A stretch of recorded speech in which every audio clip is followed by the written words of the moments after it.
The reason that the Integrative Wellness Collective is a thing, the reason that it started was because of my dad's journey. I watched him suffer for the last 28 years of his life. He had heart disease, type 2 diabetes, kidney failure, peripheral neuropathy, glaucoma, and at the very end, skin cancer. He struggled for most of my adult life. That's what I saw. He stopped working at 55. He became disabled. He moved into a place of just suffering for the rest of his existence. He didn't really have the tools that he needed, and Western medicine didn't give him anything. They would give him the occasional diet, but it would never really help. They would give him the occasional like nutritional supplement, also didn't help. They gave him what I consider half-assed guidance. They didn't really help him. They medicated him. So by the time he was 73 and getting close to death, he was on 28 different medications, and every single one of those had side effects. So of course there were medications on top of the medications. I watched him suffer for such a long time that I came to absolutely despise allopathic medicine. I didn't appreciate what they were doing, and I didn't appreciate the fact that they were hurting my dad, because that's really what I felt. Flash forward 20 years, I'm at Ventura College and I learn about plant-based nutrition and the power of food and how powerful it can be to heal the body, especially lifestyle diseases like type 2 diabetes and heart disease. And I was like, okay, Dad, you just need to become vegan. Do this with me and we'll heal your body. But he was one of my biggest lessons.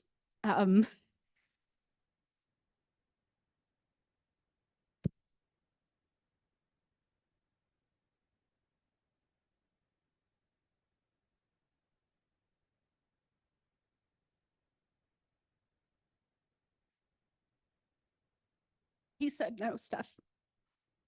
No, I won't change my diet. My food is the only thing that makes me happy. So I'm not going to change. And it broke my heart.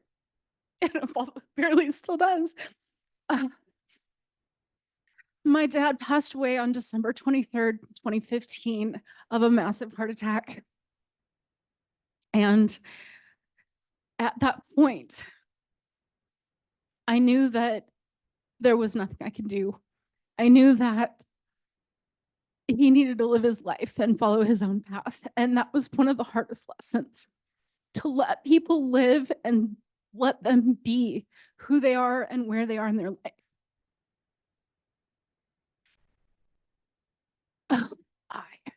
So this is where the idea was born. This is why. Now, when I started having my own medical issues, I started having chronic pain about 10 years ago, and I went down the rabbit hole of Western medicine, and I still am. I'm in a place where I'm filing for disability. I have chronic pain every single day. This is my reality, and yet I'm also a love warrior and a healer and a Reiki master and a psychic medium, and all the things that I do to heal others. I'm turning back into myself and healing myself and doing the things that I know that I can do biohacking wise to heal myself. And this started because of that self-responsibility that I took. It started because I realized that I had to take care of myself and heal myself. And I think this is one of the biggest messages for our entire community, is that self-responsibility. It's that we need to take our power back. We need to understand that the doctor can't fix us. We're the ones that fix us. We're the ones that have the healing abilities. The doctor just supports the healing. So he's like a cheerleader. He's not the authority. He's the cheerleader. You're the authority. So take your responsibility back. That is our biggest message. But beyond that, what I realized as I was researching for this collective is that wellness practitioners are really struggling in the industry. There are so many practitioners out there that have issues with imposter syndrome or limiting beliefs. They have a lack of understanding of how to run their business. They have issues with the trends in the United States and the way that we are seen as practitioners, because a lot of times we're seen as a luxury business. And well, when the economy takes a downturn, the luxury businesses go out the door. So many businesses in the wellness industry actually lost their shirts during the pandemic. So this is a problem, and it's a perpetual problem. It's been going on for centuries. Centuries ago, we were actually injured and hurt and hung and shot and burned. We healers were not treated well centuries ago. Now we're here and we're becoming more recognized, but there's still this stigma about Western medicine and holistic medicine and what the heck is quantum medicine. So there's still so many questions that a lot of what we're going to do with the Integrative Wellness Collective is educate. We're going to teach people first about self-responsibility, second about Western medicine and Eastern medicine and holistic therapies and quantum therapies. We'll give them the tools that they need to heal themselves. And the beauty of that is each person that we touch, each person that comes through our program to help support their wellness business or to help support them individually, each person will come away a stronger, healthier, and more peaceful person. So I was talking through this idea to myself on the way here, and I was thinking about that when I discovered nutrition, and then I discovered meditation and yoga and Reiki, I started to do these things and I found peace. I found inner peace. And I think that is one of our biggest messages as the collective, is that we're teaching people how to find their own inner peace. That's the ultimate goal. And when you get to that place, that is when we can heal the world. That's when we actually achieve world peace. It's when each one of us individually takes responsibility and realizes that we have the peace ability within us. We can get there. It's a process. And it takes work, and it's going to take continual work. It's not like it happens overnight. This is not your try it for 3 days and heal yourself. It's more like a lifestyle practice. You have to learn these skills and then incorporate them into your life. And it creates that tension that builds and builds into a place where you know it's time. You know it's time to move forward. You know it's time to heal. How much am I on time, guys? 10 after 10. Okay. Okay, so let's talk a little bit about the collective. So it started out in 2008. I wrote a business plan for this beautiful idea. And then in 2012, I started to meet wellness practitioners. This is when I was at Ventura College and learning all about holistic wellness. And those wellness practitioners, there were so many of them that had these really cool processes and therapies that I had never heard of. Like, what is lymphatic massage? I had no idea that was a thing. What is colon hydrotherapy? Like, what is that? That sounds gross. I don't know if I want to do that. But honestly, colon hydrotherapy is not a scary thing. Now, the beauty of being in that holistic wellness program is I got a chance to try these things. So I did an infrared sauna. I did a lymphatic massage. I did a couple of sessions in the colon hydrotherapy. I learned all about these therapies because I knew that the direction I was heading with the collective, I needed to understand all of them so that I could explain them to other people. I could express, this is what this is how it works. I believe because of that part of my journey, I have a lot more to offer the world. I have a lot more to offer the wellness practitioners. I also have a lot more to offer the people that come through our programs. So I think a lot of what we're going to do in the first phase of our organization is build those education modules so people know what massage is and what's the difference between a Swedish massage and a therapeutic massage. What's the difference between a therapeutic massage and deep tissue massage? What's the difference? So it's all of those different therapies and expressing this is what they are. This is why it works. These are the benefits that you're going to get from them. This is why they're powerful in your life. And this is why they shouldn't be considered a luxury. It should be considered a self-healing tool. And yes, it might be out of pocket, but the beauty of those HSAs that we have, a lot of them will pay for those things. So if you have an HSA, if you work for corporate America and you buy into that HSA, give it a shot. Next time you go for a massage, try to use that card because a lot of times you can use it. Same with chiropractic, acupuncture, naturopathic doctors. There are therapies that you can acquire with your own money through the HSA that you're setting aside for pharmaceuticals that you may or may not need. Copays that, well, if you avoid going to the doctor and you decide to go to the holistic therapist, then you don't really need the copays either. So, yes. So the education is a big part of it. And I do know that with the wellness practitioners, that is business education. It's going to be things like empowerment, releasing imposter syndrome, how to do your own accounting, how to do your own marketing, how to be effective at marketing, how to create more visibility for your business, how to be more effective when you go to a networking event and you introduce yourself, or how to network in the first place, because some of us don't even know how to do that.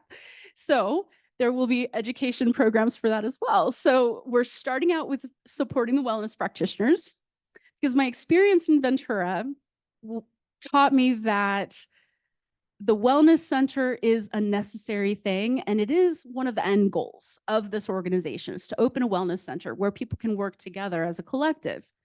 However, what I learned in California is that it doesn't always work that way. And if you're not a high-level doctor, people won't partner with you. They just won't. Like, yeah, no, we're not going to give away our business just to be in this collective. No. So I learned in that process that there's actually a different way to do this. This is where the cooperative structure came in. So the co-op structure is a whole other animal as far as business structure. And the reason that it's important is because of the equity of that business. In a cooperative structure, we can do things like bring in members, and the members that are more involved in their programs can actually get a higher dividend at the end of the year. When the collective becomes profitable, we will be able to give people their money back, which is a powerful thing that most companies can't do. There are corporations that do that with stock options, but that is a whole other animal as well. That's publicly traded company and corporation. We're not going in that direction. This is a social enterprise. So the goal is to start it as a grassroots organization, to start as a organization that's supported by the people, created for the people, and run by the people. That's essentially the idea of a cooperative. Beyond that, when we looked at the different cooperative structures, a worker co-op would work for the practitioners that work inside of the wellness center, but it doesn't really work for the community so much. A member organization would work for the members, the community members who would come into our center, but then that doesn't really benefit the people that work there. So there's an interesting concept called multi-stakeholder cooperative, which is literally what it sounds like. There's different stakeholders at different member levels. These different member levels, to start with, we're starting with our founding member launch. That is for business owners. And when we get to a point where we're ready to roll out our next levels of membership, we will roll out our individual community members. So that's the single person who wants to come in and receive our therapies and our services. Then we will have a family level. We will have a higher level business opportunity where people can promote with us and get benefits, like attending these events for free. And there will be opportunities for education and resolution to the issues that we're facing as wellness practitioners to get to a point where we're actually thriving in our businesses and helping people in a bigger way. I believe that part of that is going to have to be integrating with Western medicine. It's going to have to be educating the doctors and the nurses on how our therapies help their patients. So there's going to have to be an open line of communication. So moving from that direction, I know that there's a lot of work to do with building relationships with doctors and nurses. One of the goals for this year is to start a Heal the Healer retreat, where we bring those doctors and nurses into a facility where they can experience these healing therapies. So then they become more educated on them and can take that back to their practice and understand it a little bit more. There's a lot of people that are waking up in the world, and a lot of people that are understanding that there's more to life than what we see. There's also people in this world that are seeing that there's a whole lot of chaos and we need to fix this. There are people in this world that are seeing all the broken systems and saying we need to fix these systems. The millennials and the golden children, the people that are coming up right now, are coming in with more information and more understanding, more universal wisdom than we did when we were born. And they know how to fix these problems. They came in with wisdom. So we need to trust them. I am a Gen X kid, and I saw my generation not be super successful in our first 15 or 20 years out into adulthood. I saw a lot of drugs, a lot of suicide, a lot of overdoses, a lot of really traumatic things in my own generation. So I didn't have a whole really positive perspective on my generation. I thought, well, we're all just idiots, but that's not true. It's never true. What I understood, though, is that we're all misguided. We didn't have enough information. A lot of us were latchkey kids. We didn't have our parents around. A lot of us didn't have the guidance that we needed to get to adulthood to be successful. So yes, we struggled. Of course we did, because we needed to learn on our own how to be an adult, how to be healthy, how to be whole. And so I think that as the Gen Xers hit senior level, we're going to start to see those senior citizens that are from the 70s are starting to recognize, like, wait a minute, there's more, and that I can actually heal now. I didn't know that I could heal myself. I didn't know that there was processes. I didn't know that there were therapies I could use. I didn't know. So the education part of it is so huge.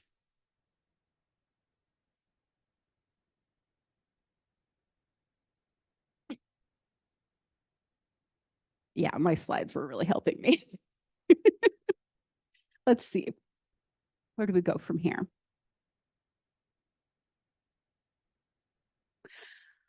I know. Let's involve the audience. So, based on what you've heard so far, what are your questions? You have to speak into the microphone. Got some questions? No, not yet. Anybody? Anybody? Yeah. Okay. That's okay. Let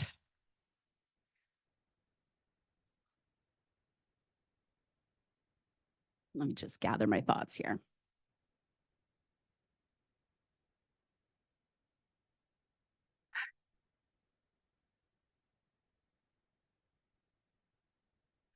I remember the first time that I realized that I was a healer. I made a motto for myself, and it's stayed through the test of time. It is healing the world one person at a time. And I knew that it was a huge responsibility. And I thought, oh, I can take it on. I can heal the world. That's a pretty heavy weight to put on your shoulders. And so if you're a healer and you think you can heal the world, I can tell you that you don't have to. That's not your job. It doesn't have to be, because we're all healing the world. Individual healers that are doing their work are actually making a difference. We are healing the world. So it's not just you, it is we. So this is where the shift has to happen. It's recognizing that we need to collaborate. We need to bring our services together, integrate our therapies, things like massage and Reiki, things like coaching and psychic readings, things like what else? Massage and chiropractic. Sometimes you go in a chiropractic office and they have a massage therapist, but not always.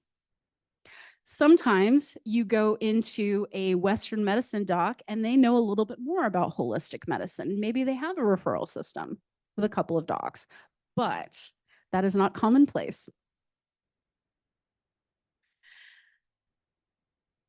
Oh, heal the world. How beautiful would it be if we were all whole and we all knew how to be peaceful? How beautiful would we be?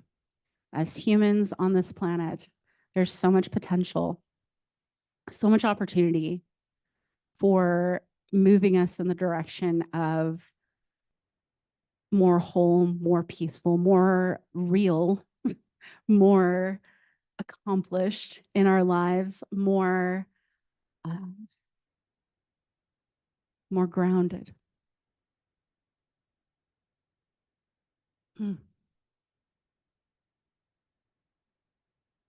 Let's see.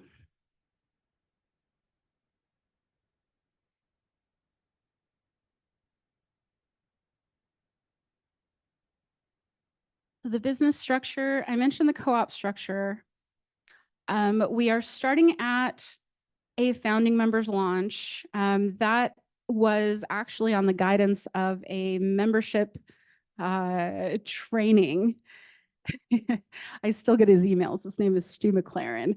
Interesting guy, talks about memberships and how powerful subscriptions can be.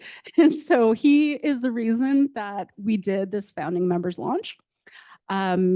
He's the reason that I had the language and the understanding of what it looked like and how it would work.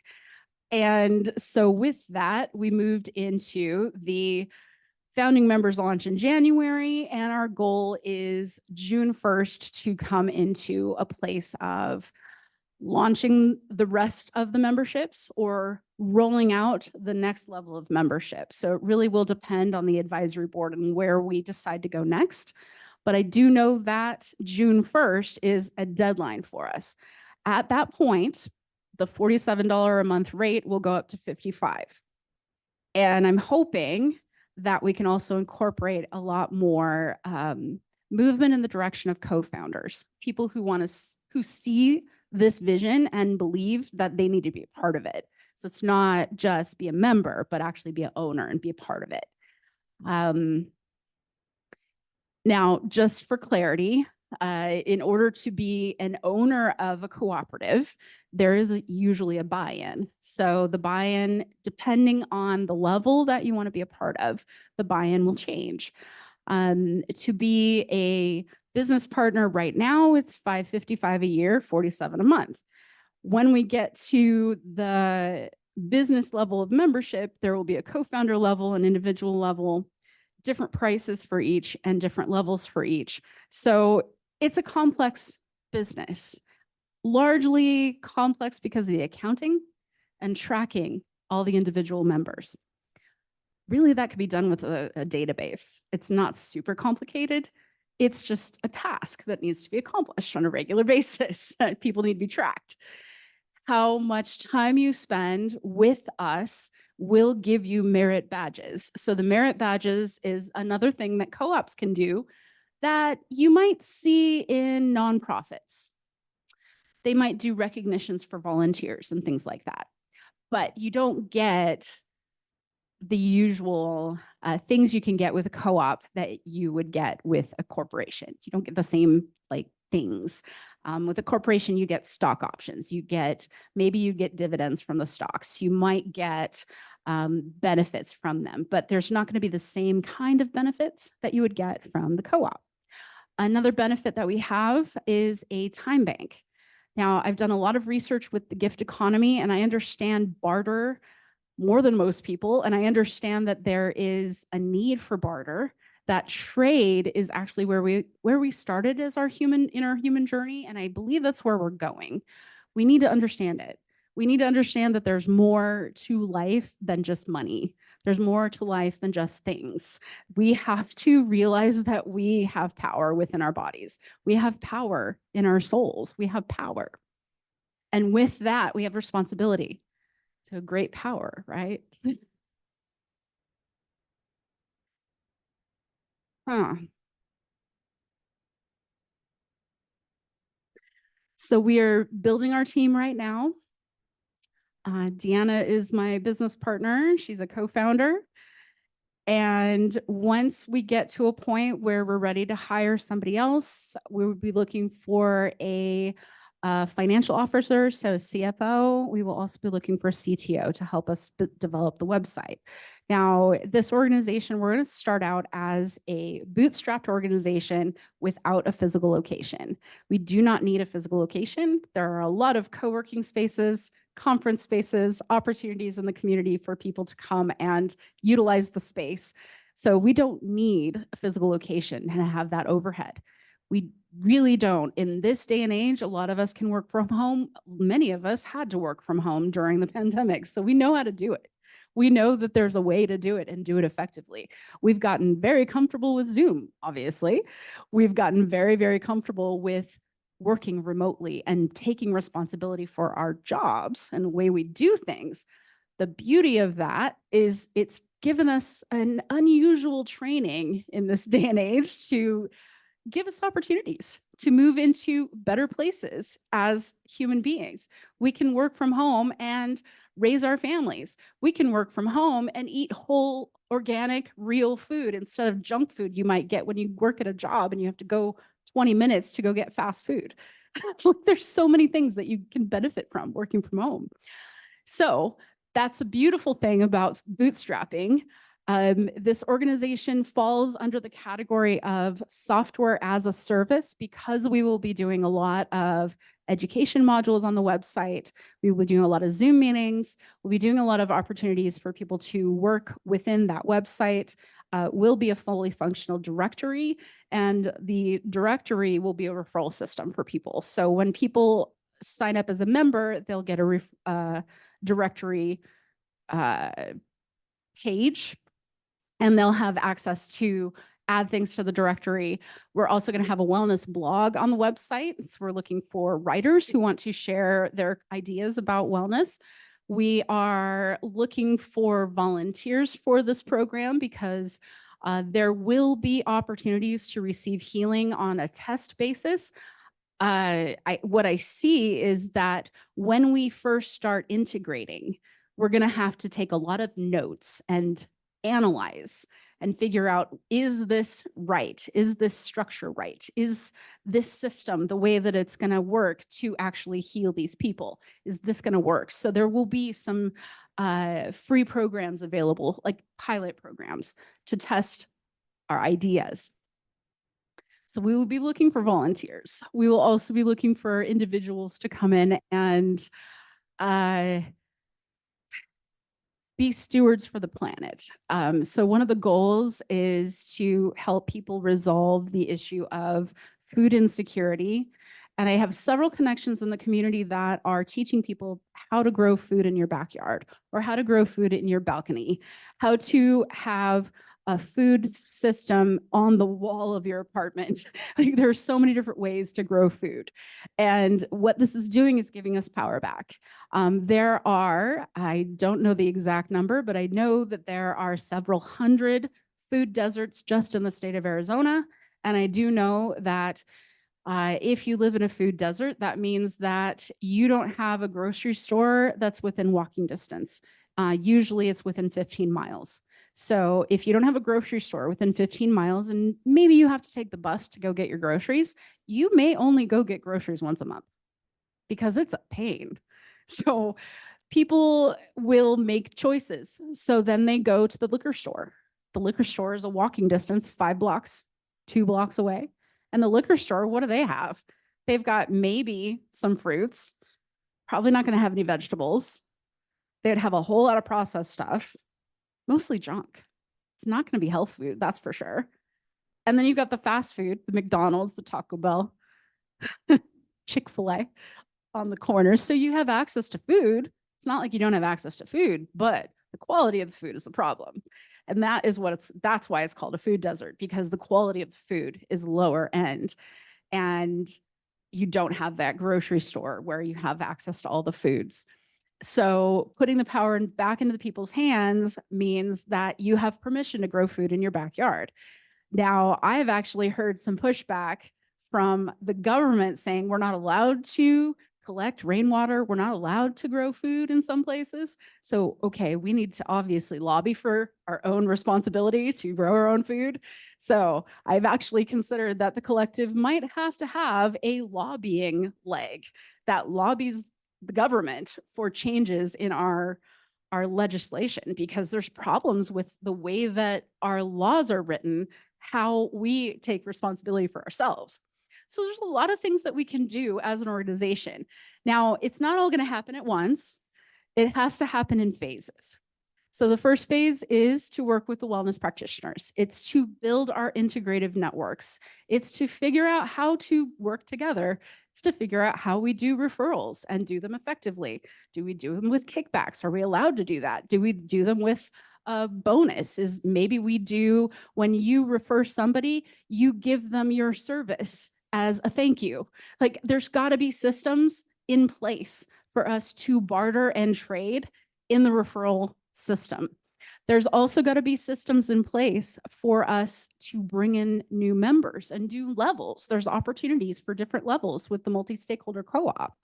So we could even bring in the CSAs, the farmers, as a producer level. And the producer level would be a whole different conversation about access to food.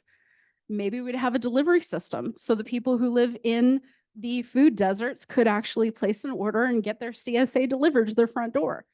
I know that's happening in small pockets. CSAs are making deliveries now, so you don't have to go to the farm to pick things up. So opportunities are changing. Things are moving forward. There's even a company out in Phoenix they are doing compost on our behalf. So if you want to reduce your waste, you can call this company and they will bring you a bucket with it's like an anti-stink bag that's inside the bucket. You put the food in the bucket, and after 2 weeks, they come get the bucket and replace it with another one. This is wonderful. This is moving us away from putting everything into the landfill. That's another problem. So there's so many issues that are being solved right now, and I love seeing that movement. This company is on the forefront of that movement. This is why we're doing this. It's because I see that right now it is time. I know that in 2014, when I originally started the Wellness Center, people weren't ready for it. So part of the issue that I faced was just a lack of understanding, a lack of like self-responsibility, and a lack of like, why would this company even exist? Like, I don't understand. So I know that all these years later, this is 10 years later, that people are more awake, people are more aware. Because of the internet, people are more educated. People are exploring things. People are moving in the direction of, this is powerful. I can heal myself. I can find my own path. I can move in the direction of a healthier life. But I have to choose that. Ah, yes. Let's see. Okay. So I've got about 5 more minutes. I'm thinking about how you can help us. So we have right now, there is a Patreon that is out there that is available if you'd like to support the collective getting started. If you don't want to be a member, but you want to throw a little money in our direction to help us start these programs, that is available. I had a slide to show you that, but then you can also become a founding member. The founding member is $47 a month. That rate's good till June, and then it'll go up to 55. You're always welcome to join us as a business partner. That is always an opportunity. The people who join us before the $55 rate goes, that $47 rate is a grandfathered price. So they get that price. And as long as they become a member or they stay a member, they will keep that price. Let's see. And then, of course, we're looking for the co-founders that want to get this thing going. I see us starting at 6 individuals. I know that 3 was my initial projection, but I really do think that 6 is going to be our golden number, maybe even 7.